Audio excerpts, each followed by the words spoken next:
Video game artwork is a means to grab attention. It's designed to catch the eyes on the shelves and in the digital storefront. Ideally, good box art should convey a sense of what it's like to play the game too, although there are plenty of times in history when video game box art appears to have received so little time, care, or attention that it's eye-catching for all the wrong reasons.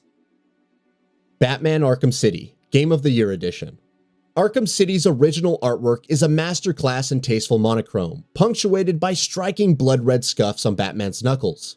It's a dramatic depiction of Batman, which Rocksteady saw it to devolve into magazine advert for Arkham City's Game of the Year box art.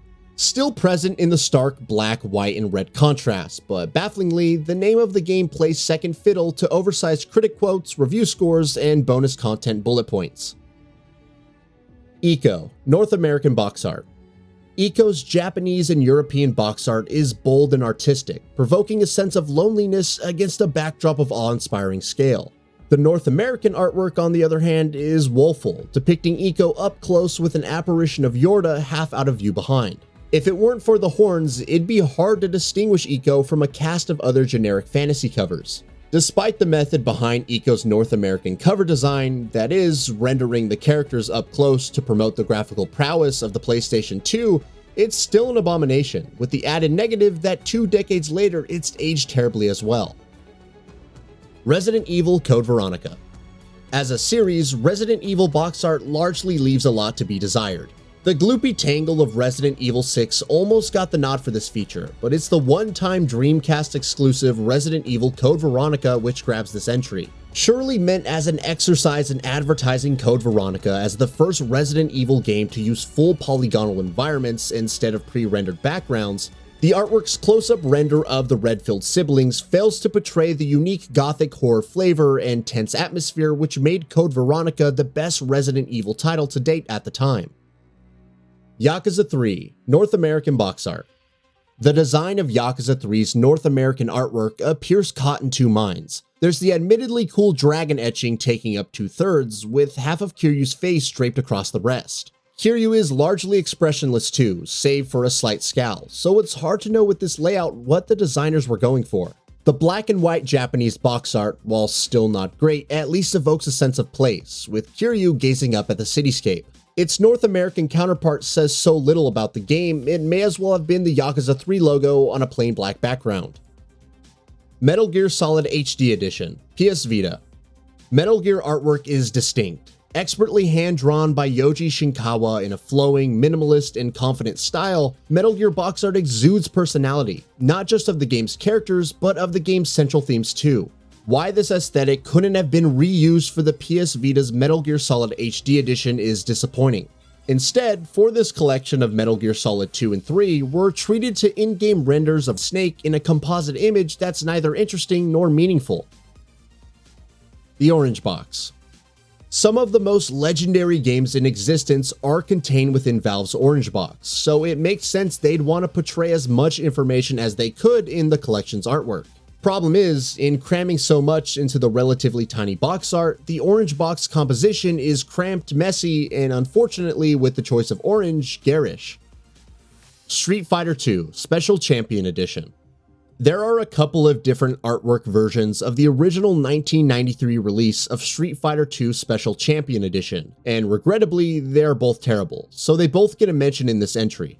The Japan-exclusive X68000 version, compositionally speaking, looks okay, but on closer inspection, you begin to wonder why the back of M. Bison's hands frame an asymmetrical Ryu like ghostly wings. Bison's massive golden neck doesn't do this cover any favors either. The Sega Genesis cover again features M. Bison, only this time he appears to be sitting on a wooden crate at Goalie's Air Force stage. He's supposed to be kicking Goalie, but they both look like they've slipped on banana skin. Lost Judgment.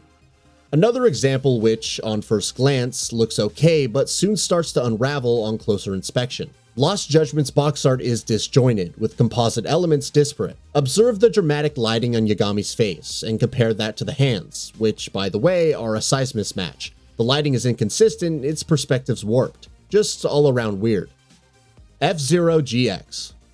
It's not that every anti-gravity racer must have as strong a visual identity as Wipeout, but the GameCube's F-Zero GX box art fails to portray even a modicum of speed.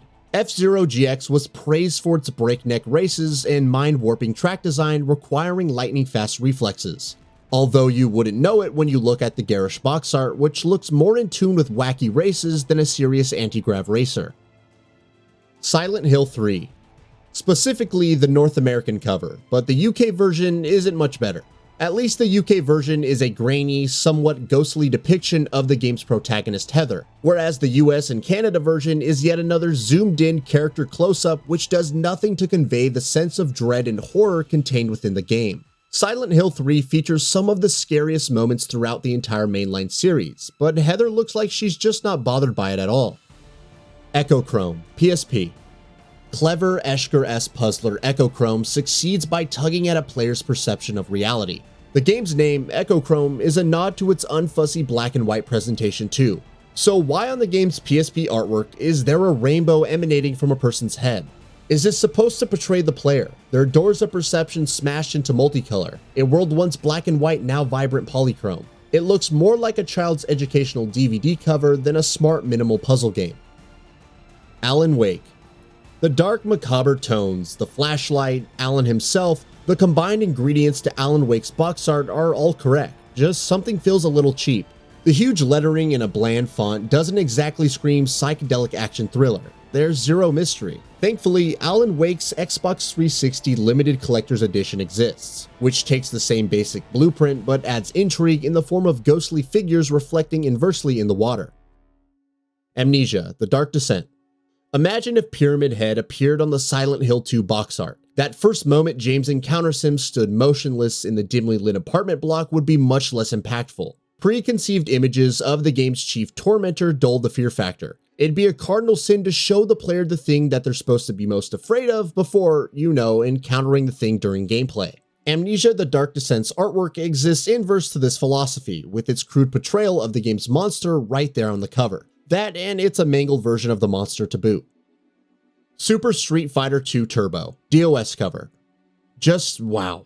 What can we say about this that probably hasn't already been said? It's just so anatomically strange. Akuma looks warped and misshapen by paper mache. Blanca and Chun-Li seem like they're flying away due to the comet trails emanating from their feet. DJ looks like he's posing for a yearbook photo. T-Hawk and Cammy stand in awkward, contorted poses. There's just so much wrong with this box art that the out-of-place explosions and lightning bolts are barely noticeable. Super Bust-A-Move. Bust-A-Move box art has always been quirky, but things really went off the rails for 2000 Super Bust-A-Move. Surely it's inarguable a spit-bubbled, sunglasses-clad baby with the game's title sloppily daubed across its forehead isn't at least a bit strange. Still, if the designers were hoping for the artwork to catch the eye of the undiscerning shopper, they likely succeeded. So what are your thoughts on this? Go ahead and share them in the comments below. And if you like this video, please subscribe to the channel and enable all notifications by clicking the bell icon to get new video updates. We upload every day and would really appreciate your support. Thanks for watching.